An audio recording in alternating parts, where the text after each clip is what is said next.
सनातन संस्कृति में सबसे प्रमुख ग्रंथ भक्ति, भक्ति के सूत्र हैं। और हम सब वृंदावन में बैठे हैं।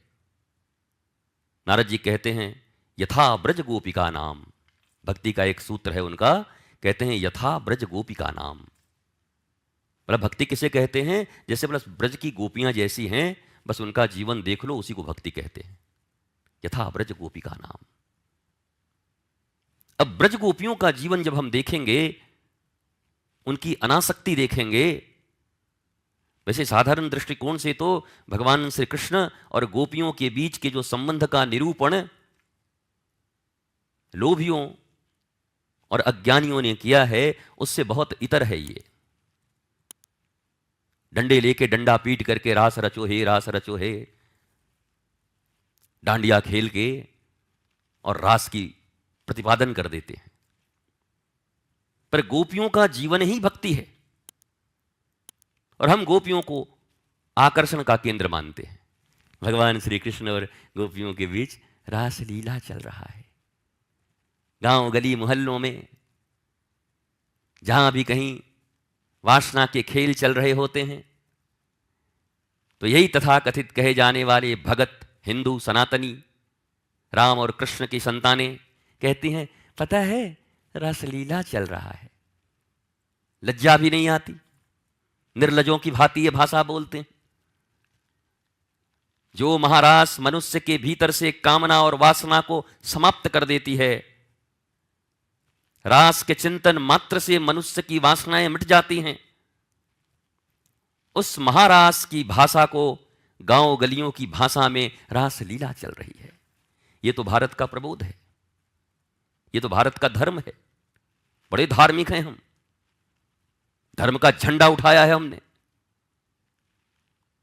धर्माधिष्ठात बने हुए हैं हम, पर इतना भी प्रबोध नहीं। माता पिता को भी नहीं है, दादा दादी को भी नहीं है, बच्चों को भी नहीं है। नहीं, खींच एक चाटा मारे उसे समय, दादाजी तेरी बुद्धि भ्रष्ट हो गई है। कहां वो वेदों की श्रुतियां हैं? गोपियां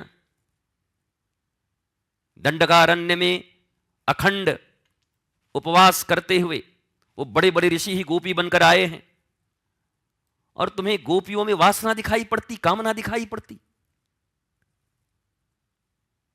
पर इससे किसी को मतलब नहीं है। विशुद्ध लोभियों का धर्म है गिव एंड टेक।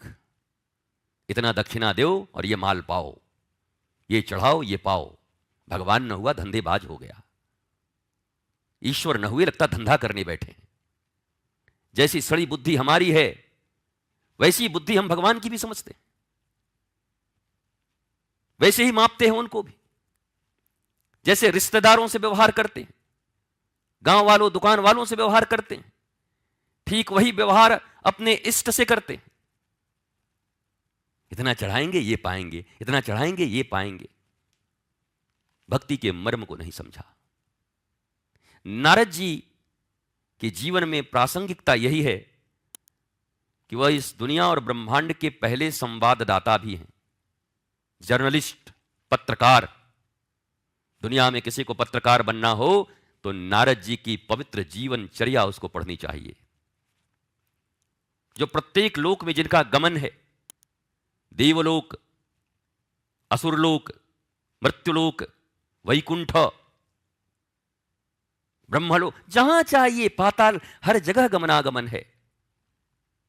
और नारद जी सबके सामने बैठते हैं, सबकी सूचनाएं एकत्र करते हैं, एक की सूचना दूसरे तक पहुंचाते हैं।